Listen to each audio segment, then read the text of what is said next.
इस लेक्चर में बाय के बारे में। मैं स्पष्ट कह देना चाहता हूँ, बाय के सभी यूज़ हम इस वीडियो लेक्चर में ख़त्म करने वाले हैं। चलिए समझते हैं। टॉपिक है बाय। ये जो बाय है, बाय को हिंदी में द्वारा, से, तक या बगल में, इन 4 शब्द के लिए प्रयोग किया जाता है। इन चारों को एग्जाम्पल के द्वारा समझते हैं। देखिए, पहले हम बाय का यूज़ पढ़ेंगे द्वारा के सेंस में, कि द्वारा के सेंस में बाय का यूज कैसे होता है। मैंने यहाँ पर एग्जाम्पल लिया है, देखिए आप लोग देख रहे होंगे, लिखा हुआ है राम के द्वारा। क्या लिखा है बच्चों? राम के द्वारा। जो यहाँ पर द्वारा लिखा हुआ है, द्वारा को बाय कहते हैं, के द्वारा को बाय कहते हैं, और राम, तो इसकी हिंदी हो गई, इंग्लिश हो गई बाय राम। एक और एग्जाम्पल, किसी के द्वारा, आपको याद होना चाहिए के द्वारा को बाय कहा जाता है, किसी को समवन कहा जाता है, बाय समवन। एक बात और कहना चाहता हूँ, इंग्लिश का जो ट्रांसलेशन होता है वह हमेशा उल्टे से सीधे की ओर जाता है। एक और एग्जाम्पल से समझते हैं। मैंने कहा मेरे द्वारा, इंग्लिश का जो सेंस होता है वो ऐसा होता है बच्चों, देखो ज़रा ध्यान से, ये वाला स्टार्टिंग में और ये वाला एंडिंग में, लगभग क्रॉस मल्टीप्लाई की तरह। द्वारा को बाय कहा जाता है, मेरे को मी कहा जाता है, द्वारा को मी कहा जाता है। अब आप ये सोचेंगे, आप ये सोच रहे होंगे कि मेरे को तो माई कहा जाता है ना, लेकिन यहाँ पर माई का प्रयोग नहीं होगा, क्योंकि ये पैसिव वॉइस का सेंस है। तो ध्यान रखना, इसमें ना एक मेथड होता है, जैसे टेबल होती है एक, आई, माई, मी, सी, हर, यू, योर, यू। ये मैंने टेबल का कुछ वर्ड्स को लिख दिया है। अगर सब्जेक्ट आई है तो हम आई नहीं लिखते, माई भी नहीं लिखते, ना आई लिखते हैं ना माई लिखते हैं। इसका फर्स्ट सेकंड जो कंसेप्ट है इसको नहीं लिखा जाता, थर्ड वाले को लिखा जाता है। मेरे को बोलते हैं माई, तो आप आई का प्रयोग नहीं करेंगे, माई का नहीं करेंगे, किसका करेंगे? मी का प्रयोग करेंगे। अगर मैं यहाँ पे, अगर मैंने ये लिखा होता, मान लो ऐसे लिखा होता, मैंने इसके जगह पर मैंने लिखा होता तुम्हारे द्वारा, तो द्वारा को बाय कह देते। अब तो मी के जगह पर, मी के प्लेस पर मैं एक वर्ड यूज़ करता, तुम्हारा, यू लगा देता।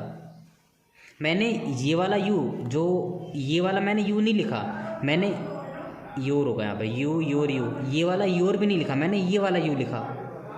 तो द्वारा के सेंस में जो वर्ड यूज़ होता है वो हमेशा जो थर्ड वाला जो यूज़ है ना, इसका प्रयोग किया जाता है। इस टेबल को मैं एक अगली नेक्स्ट जब वीडियो बनाऊंगा कभी, तो वहाँ पर मैं पोसेसिव वर्ड्स के बारे में आपको मैं बताऊंगा, जिसे पोसेसिव प्रोनाउन कहा जाता है। ठीक है, तो ये एक बात की बात है, कृपया आप यहाँ ध्यान ना दें। शॉर्टकट में अगर मैं कहूँ तो के द्वारा बाय राम, किसी के द्वारा बाय समवन। एग्जाम्पल आपके सामने है, बात को ज़रा ध्यान से सुनना carefully.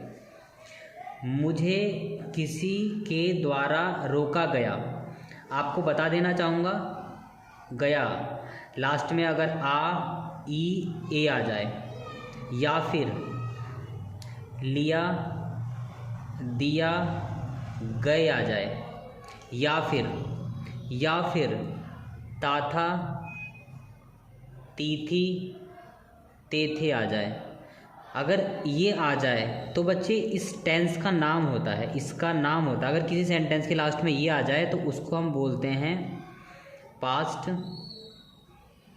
Indefinite, past indefinite tense कहते हैं। ठीक है, पास्ट इंडेफिनिट है। चूँकि हम यहाँ पैसिव वॉइस पढ़ रहे हैं, तो अगर लास्ट में ये आ जाता है ना, तो इसके पैसिव वॉइस की जो हेल्पिंग वर्ब होती है, ध्यान रखना, पैसिव की हेल्पिंग वर्ब। मैं यहाँ पर बात कर रहा हूँ पास्ट इंडेफिनिट टेंस की, पैसिव की बात कर रहा हूँ, पैसिव की। तो पैसिव टेंस की जो हेल्पिंग वर्ब होती है वो होती है वाज या तो वर होती है, ठीक है। तो चूंकि यहाँ पर मेरे की बात हो रही है तो आई के साथ वॉज का प्रयोग आई के साथ होता है, ये ध्यान रखना, ठीक है। इसीलिए आई के साथ आई वॉज, मुझे को आई वॉज। अब ये जो रोका है, रोकने को बच्चे स्टॉप कहते हैं, स्टॉप, तो इसकी लग जाएगी थर्ड फॉर्म। ये जो स्टॉप्ड वर्ड है ये स्टॉप की थर्ड फॉर्म है। तो ही वॉज स्टॉप्ड के द्वारा वो क्या बोलते हैं बच्चे, बाय, किसी के द्वारा, बाय समवन। तो आई होप आपने इस रूल को अच्छे से समझा होगा, इस प्रकार इसका प्रयोग किया जाता है। अब थोड़ा अगला यूज़ देखते हैं, बात को ध्यान सुनना। से को भी आप बाय कहते हैं, से को भी आप बाय कहते हैं, लेकिन कहीं पर भी से आ जाए तो आप उसे बाय नहीं कह सकते। शर्त है यहाँ पर, से को बाय कब कहेंगे, जब ये जो से है वो किसी वाहन के लिए हो। किसके लिए, किसी वाहन से, किसी वाहन से के लिए। एग्जाम्पल के लिए जैसे मैंने कहा बस से तो बाय बस, मैंने कहा कार से बाय कार, प्लेन से बाय प्लेन। आपको ये मैंने पता होना चाहिए। मैंने कहा, मान लो मैंने कहा कार से, तो जो ट्रांसलेशन होता है उल्टा बनता है, इसको लिखते हैं पहले और इसको लिखते हैं बाद में, तो इजी है ना। अब बताओ इसे मैं बाय क्यों कहूँगा, बाय मैं इसलिए बोलूँगा जो से है वो तो कार के लिए है, कार एक वाहन है, बाय कार, ठीक है। तो ऐसा हो गया। एक थोड़ा सा लॉन्ग एग्जांपल देख लेते हैं इसका। मैंने बस से यात्रा की, लास्ट में देखो ई आ गया, बात को समझ रहे हो, लास्ट में क्या आ गया, ई आ गया। तो ये एग्जांपल यहाँ पर भी देखो, लास्ट में आ ई ए आ जाए या लिया दिया गए आ जाए तो आप वहाँ पर लास्ट में आ ई ए लिया दिया गए ताता तीती तेथे आ जाए तो उसे पास्ट इंडेफिनिट टेंस कहते हैं, ठीक है, पास्ट इंडेफिनिट टेंस कहते हैं। तो ये है एक पास्ट इंडेफिनिट टेंस है। कौन सा टेंस है बता देता हूँ क्लियरली। पास्ट, ये जो है ये पास्ट इंडेफिनिट, ये पास्ट इंडेफिनिट टेंस है। और यहाँ पर जो यूज़ किया गया है ना रूल का, वो ये रूल ये वाला है, सब्जेक्ट वर्ब की सेकंड फॉर्म और ऑब्जेक्ट, इस रूल का प्रयोग किया गया है। तो मैंने को आई कहते हैं, देखो मैंने को आई कहते हैं, ठीक है। अब उल्टा बनाएंगे, यात्रा की, ट्रैवल्ड, वर्ब की सेकंड फॉर्म, वर्ब की सेकंड फॉर्म, से का मतलब क्या हो गया, बाय बस। तो मैंने बस से यात्रा की, I travelled bye. Rule number third, ये पता होना चाहिए, यहाँ पर एक वर्ड है तक। आप ये बात ध्यान रखना बच्चों, तक को भी आप बाय कहते हैं। बात को दोबारा केयरफुली सुनना मेरी, जो बाय के यूज़ आप तक के लिए भी कर सकते हो। तो अगर सेंटेंस में तक आता है तो हाँ बाय का यूज़ कर सकते हो, लेकिन एक शर्त है। वो शर्त क्या है, ज़रा ध्यान से सुनना। बात तक के लिए समय की होनी चाहिए, किसकी होनी चाहिए, समय की, समय अर्थात टाइम की बात होनी चाहिए। लेकिन केवल फ्यूचर इंडेफिनिट टेंस में, ये बात ध्यान रखना। मैं ये कहना चाहता हूँ, तक आ जाए, टाइम की बात हो, लेकिन शर्त है टेंस एक होना चाहिए, फ्यूचर इंडेफिनिट टेंस। अब आप कहेंगे सर फ्यूचर इंडेफिनिट टेंस क्या होता है, तो मैं बताऊंगा। ऐसे टेंस हैं, देखो पहचान क्या है, कैसे पहचानोगे फ्यूचर इंडेफिनिट टेंस है। पहचानने का तरीका है, बहुत छोटा सा लॉजिक है। लास्ट में गा आ जाए, गी आ जाए, गे आ जाए, लास्ट में अगर ये तीन वर्ड में से कोई भी मैच हो जाएगा, अगर लास्ट में ये दिया हो और उस सेंटेंस में तक आ जाए तो तक के लिए आप बाय का प्रयोग कर सकते हो। एग्जाम्पल से समझते हैं। 2 बजे तक, तो तक बाय 2 बजे, 2 o'clock, 2 बजे तक बाय 2 o'clock। सुबह तक को बाय कह दिया, बाय मॉर्निंग। एक और एग्जाम्पल देख लीजिए, मैंने अगर ऐसा कहा, मान लो मैंने ऐसा कह दिया, ऐसा कहा 6 बजे तक, तो मैं फिर कहना चाहता हूँ, इंग्लिश का जो यूज़ होता है, जो ट्रांसलेशन होती है ना बच्चों, वो क्रॉस होती है, उल्टा होती है। लास्ट वाले को पहले बाय और 6 बजे बाय 6 o'clock, ठीक है। आई होप आपने इसको अच्छे समझा होगा। अब थोड़ा एग्जांपल देख लीजिए। एग्जांपल में क्या बताना चाहता हूँ मैं 4 बजे तक पहुँच जाऊँगा। आप देख लो लास्ट में गा आ गया ना। अब मैं एक बात कहना चाहता हूँ, देखो इसमें तक आ गया। अब तक को आप टिल भी कहते हो। बात को ज़रा समझना ध्यान से, मैं कहना क्या चाहता हूँ बच्चों। देखो जो ये तक वर्ड है ना, मैं कहूँगा जो तक होता है बेटे, तक को आप TILL टिल भी कहते हैं, ठीक है। तक को बच्चे आप बाय भी कहते हैं, ठीक है। कन्फ्यूजन है, तक के लिए मैं टिल लगाऊँ या बाय लगाऊँ, तो मैं बताऊँगा आपको यहाँ पर। इस वाले सेंटेंस में आप टिल का प्रयोग नहीं कर सकते, आप टिल का प्रयोग नहीं कर सकते। टिल का प्रयोग इसलिए नहीं होगा क्योंकि ये जो तक है, जो तक वर्ड है वो समय के लिए आया, 4 बजे एक समय है, और साथ ही साथ इसके लास्ट में गा आ गया। गा का मतलब ये फ्यूचर इंडेफिनिट टेंस है, इसलिए यहाँ पर बाय का प्रयोग किया जाएगा।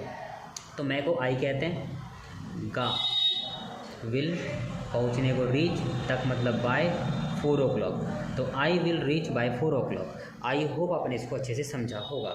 चलिए अब समझते हैं लास्ट और 4th रूल पर। केयरफुली बच्चे समझना इसे। बगल में, बात को सुनना, बगल में, बगल में को भी आप बाय कहते हैं, बगल में को भी आप बाय कहते हैं, ठीक है। नोट, बात को ज़रा ध्यान से समझना, कुछ बताना चाहता हूँ। नोट मैंने लिखा है, बगल में को बाय कहते हैं, लेकिन इसके अलावा बिसाइड, नेक्स्ट टू, एडजेसेंट का प्रयोग भी कर सकते हैं, लेकिन इसे प्रीपोजिशन की वीडियो में बताया जाएगा। जब मैं कभी आगे फ्यूचर में कुछ समय के बाद एक प्रीपोजिशन का सेपरेट वीडियो क्रिएट करूँगा जिसमें कि 100 से एक्स्ट्रा प्रीपोजिशंस होंगी, उसमें आपको इन सभी प्रीपोजिशंस के बारे में विस्तार से बताया जाएगा। बस आप यहाँ पर इतना ध्यान रखें कि बगल में आप बाय का यूज़ कर सकते हैं, चाहे तो इसका प्रयोग भी आप कर सकते हैं, लेकिन एग्जाम्पल्स नहीं बताने वाला, आगे बताया जाएगा, ठीक है। अभी आप ये ध्यान रखना कि बगल में को बाय भी कहा जाता है। एग्जाम्पल से समझिए, मैं उसके बगल में खड़ा था, मैं उसके बगल में खड़ा था। इसका ट्रांसलेशन, मैं को आई कहते हैं, था मतलब क्या, वॉज, खड़ा, स्टैंडिंग। बगल में क्या कहा जाता है बेटे, बगल में मतलब क्या, बाय, उसके मतलब क्या होता है, हिम। आप यहाँ पर हर का प्रयोग भी कर सकते थे, अगर लड़की होगी तो आप हर कह सकते हैं। एक और एग्जांपल लास्ट देख लीजिए, मैं ये कहता, मैं पूजा के बगल में हूँ, तो इसका आंसर क्या होता, सिंपली ऐसा होता, मैं को आई कहते हैं बच्चे, मैं को आई कहते हैं, ठीक है ना। तो आई एम, हूँ, समझना, स्टार्टिंग वाला स्टार्टिंग में, लास्ट वाला इस यहाँ पर, ठीक है। उसके बाद बगल में, के बगल में, किसके, आई एम बाय पूजा, आप ऐसे कह सकते हो, ठीक है। अगर मैं ये कहता मैं पूजा के बगल में बैठा हूँ, तो आई एम सिटिंग बाय पूजा, ठीक है। आई होप आपने इस वीडियो को अच्छे से देखा होगा। मैं लास्ट में आपसे ये भी बताना चाहता हूँ प्यारे बच्चों कि इस वीडियो में बाय के जितने भी कंसेप्ट हो सकते हैं उन सभी को एक्सप्लेन बताया गया है।